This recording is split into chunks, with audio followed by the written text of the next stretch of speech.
જય માતાજી મિત્રો, જે રોણી ગામની અંદર મીટિંગ હતી અને એના બાદ જે ઘટના બની એના બાદ આપણા ચૌધરી સમાજના ઘણા લોકોને અટકાયત કરી છે પોલીસે અને લાઠીચાર્જ પણ કર્યો છે. તો એના વિશે બાદમાં આપણા દિગ્ગજ નેતા, મોટું નામ, જે સમાજ કહે છે ને કે આપણો સમાજનું ઘરેણું, તો ઘરેણું તો અમે માનીએ છીએ, પણ જ્યારે સમાજને જરૂર પડે ને તો ઘરેણું ચૂપ થઈ ગયું છે. શંકરભાઈ ચૌધરીનું નામ લો છો.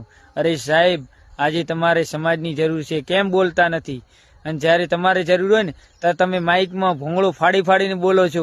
હું નમાલો માણસ નથી, સમાજને પડખે ઉભો રહીશ. તો આજ બે શબ્દ તો બોલો. અમારે શું કામ તમારો વિરોધ કરવો પડે?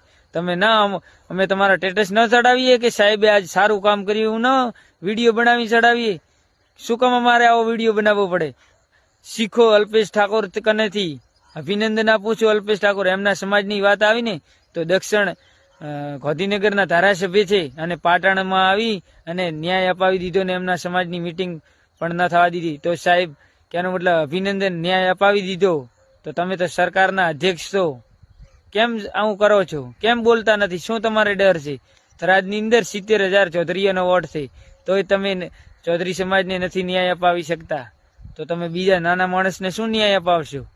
અને જ્યારે સમાજની વાત આવે ત્યારે તો ગમે એવા, અને અલ્પેશભાઈએ 4 અધિકારીઓને સસ્પેન્ડ કરાવી દીધા. નેતા એવા જોઈએ.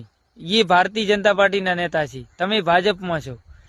અને ચૌધરી સમાજને વિનંતી કરું છું કે આપણા સમાજના જે લોકોને અટકાયત કરી છે એમને જલ્દી છોડાવવામાં આવે. અને 25 તારીખે મીટિંગ રાખી છે થરાદની અંદર આવેદન પત્ર આપવા માટે. તો મોટી સંખ્યામાં ચૌધરી સમાજ આવે અને એમને ન્યાય અપાવે. જય માતાજી.